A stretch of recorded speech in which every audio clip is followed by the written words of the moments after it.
हमको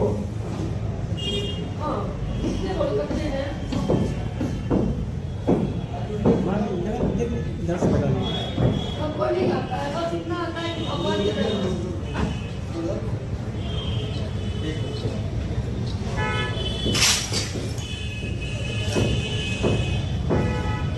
क्या करने आई थी? मैं इस पीर बाबा के पास आई थी जब मेरा बच्चा पहली बार वाटसन हो गया था। मेरा डॉक्टर ने मना कर दिया था आपको कोई बच्चा नहीं होगा।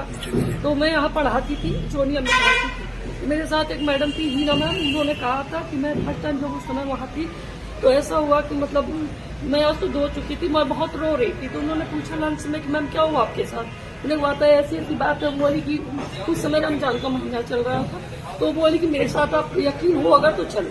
मैंने कहा मुझे सब पे यकीन है, मैंने कभी किसी को देखा नहीं, देखा तो किसी को नहीं है, विश्वास पे ही मैं कहीं जाती हूँ, मंदिर जाऊँ तो नहीं, भगवान को भी तो मैंने देखा नहीं। मेरा यकीन था, मैं मंदिर में पत्थर पूछ लेती हूँ, तो यहाँ भी तो मैं देखी नहीं हूँ, लेकिन विश्वास है अगर तो मुझे लेके चलिए। वो लंच टाइम में मुझे यहाँ लेकर आई थी और उन्होंने फातिहा या जो भी मुझे पता नहीं कि क्या बोलते हैं उसको, उन्होंने करवाया था। मौलवी साहब थे और उन्होंने मन्नत करी थी कि जब आपको बच्चा होगा तो आप यहाँ चादर चढ़वाएंगे और बच्चे को दर्शन कराएंगे।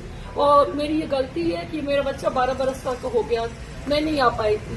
तो फिलहाल मैं 1 महीने से गोरखपुर थी, मेरी भतीजी हुई थी, तो मैं वहाँ मुझे पता चला कि मतलब ये टूट रहा है, तो मैं वहाँ से भगे आई। रात में आई हूँ, वैसे बोली कि चलो पहले हम वहाँ मजार पे चढ़ाते हैं। मेरे हस्बैंड पंडित है, वो मुझे कभी आने नहीं देते यहाँ। मैंने कई बार उनसे कहा था तो उन्होंने कहा कि तुझे जाना है जाओ, मैं नहीं जाऊंगी। तो इसलिए मैं अपने हस्बैंड को बताई नहीं हूँ। वो मार्केट में आए, पूछे क्या काम है, मेरे को शॉपिंग करनी है। तो मेरी शॉप है, मेरी मकान, वहाँ चले गए और मैं बच्चे को लेकर सीधे यहाँ ऑटो रिजर्व करके आई, तो नीचे आ गई हूँ। और मैं भगवान से माफी मांगती हूँ कि मैं से लेट हो गया है, इसलिए मुझे माफ कर देना। बस मेरे बच्चे को दुआएं बनाए रखना भगवान, मेरा बच्चा सही रहे। मतलब विश्वास है आपके यहाँ से? हाँ, मेरे को सब पे विश्वास है। जब मैंने किसी को देखा नहीं, विश्वास है कहीं जाती हूँ।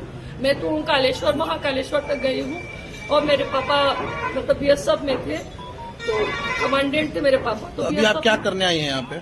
मैं चादर चढ़ाने अपने बच्चे की मन्नत पूरी करने आई हूँ। क्या नाम है आपका? रानी तिवारी नाम है। कहाँ के रहने वाली हैं? यहाँ देवरिया से ही हूँ। आपके हस्बैंड क्या करते हैं? मेरे हस्बैंड मतलब खुद की दुकान है। और आप क्या करते हैं? आप क्या करती हैं? मैं टीचर हूँ, मैं टीचिंग करती हूँ।